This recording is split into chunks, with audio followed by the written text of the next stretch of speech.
எல்லாருக்கும் வணக்கங்க. இன்றைக்கி ஃபாதர்ஸ் டே ஜூன் 15 எல்லா ஃபாதர்ஸ்க்கும் வந்து ஹாப்பி ஃபாதர்ஸ் டே. வந்து ஃபாதர் மதர் அதாவது பேரண்ட்ஸ் அப்படின்னாலே இன்றைக்கி ஸ்பெஷல் தான். பேரண்ட்ஸ் அப்படின்னா வந்து நம்ம வந்து குழந்தைங்கள வந்து ஃபாதர் மதர் யாராக இருந்தாலும் இன்றைக்கி ஃபாதர்ங்கிறனால ஸ்பெசிஃபை பண்ணி சொல்கிறேன். ஃபாதர் அப்படிங்கிறவர் வந்து வேலைக்கு போய் மணிலாம் ஏர்ன் பண்ணிட்டு வராரு. அவங்க வந்து குழந்தைங்களெல்லாம் பார்க்குறதுக்கு வந்து அவங்களுக்கு அந்தளவுக்கு டைம் இருக்காது. அது வந்து அதனால் அதுக்கு அவங்க வந்து அம்மா வந்து வீட்டில் இருந்து எல்லாத்தையும் பார்த்துப்பாங்க. இப்போ அதாவது ஃபாதர் அப்படிங்கிறவங்க வந்து கேர்ள்ஸுக்கெல்லாம் ரொம்ப க்ளோஸாக இருப்பாங்க அப்படிங்கிற மாதிரி சொல்லுவாங்க.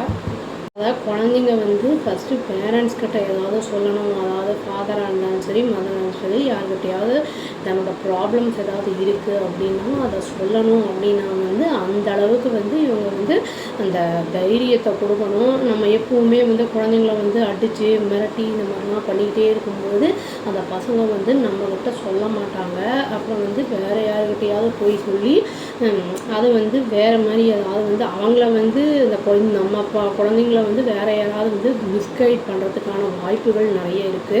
அதனால் வந்து நம்ம அன்பாக வந்து சொல்லும்போது அவங்க சொல்கிறதெல்லாம் ஃபஸ்ட்டு கேட்டுக்கணும். ஏதாவது ப்ராப்ளம்ஸ் இருந்ததுன்னா அவங்க சொல்ல வராங்கன்னா எடுத்த உடனே வந்து நம்ம கோவப்படணும் அப்படின்னா வந்து அவங்க அப்படியே இல்லாட்டி சொல்லாமல் கூட மறைச்சிடுவாங்க. அந்த மாதிரிலாம் இருக்கும்போது வந்து என்ன ஆகுதுன்னா மனசில் வந்து ரொம்ப ஸ்ட்ரெஸ்ஸு அப்புறம் வந்து மன உளைச்சல்லாம் இருக்கும்.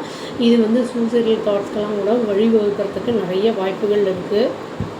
இப்போ வந்து நம்ம வந்து ஒரு பேரண்ட்ஸ் ஃபாதர் மதர் யாராக இருந்தாலும் ஒரு ரோல் மாடலாக வந்து நம்ம இருக்கணும். அதாவது வந்து எப்படி வந்து நம்ம ஒரு சொசைட்டியில் எப்படி இருக்கிறது, எப்படி பிஹேவ் பண்ணணும், மேனர்ஸ்லாம் என்ன அதெல்லாம் வந்து குழந்தைங்களுக்கு அவங்களுக்கு வந்து நம்ம சொல்லித்தர அவங்க நல்லா கற்றுப்பாங்க. அப்போ வந்து நல்ல ஒரு சிட்டிசனாக வந்து வரத்துக்கு நிறைய வாய்ப்புகள் இருக்குது. நம்மளே வந்து தவறான செயல்கள்லாம் செய்யும்போது பசங்க வந்து அதை பார்க்கும்போது அவங்களும் அதே மாதிரி இருக்கிறதுக்கு நிறைய சான்சஸ் இருக்குது. அதனால் வந்து நம்மளை ஃபஸ்ட்டு ஏதாவது நம்மக்கிட்ட ஏதாவது நெகட்டிவ்ஸ் இருந்ததுன்னா அதை ஃபஸ்ட்டு வந்து அதை எலிமினேட் பண்ணிவிட்டு அப்புறம் வந்து நம்மளை பாசிட்டிவாக மாற்றிட்டு குழந்தைங்களையும் அந்த மாதிரி மாற்றுறது நல்லது. பாசிட்டிவிட்டியை வீட்டில் வந்து கொண்டு வரணும்.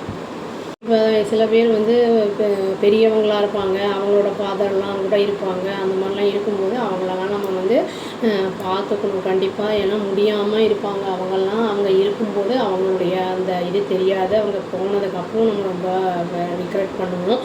அதனால் வந்து அதெல்லாம் நம்ம எவ்வளோக்கு எவ்வளோ சர்வீஸ் பண்ணுறோமோ அவ்வளோக்கு அவ்வளோ நம்மளுக்கு வந்து நல்ல பாசிட்டிவாக இருக்கும் எல்லாமே.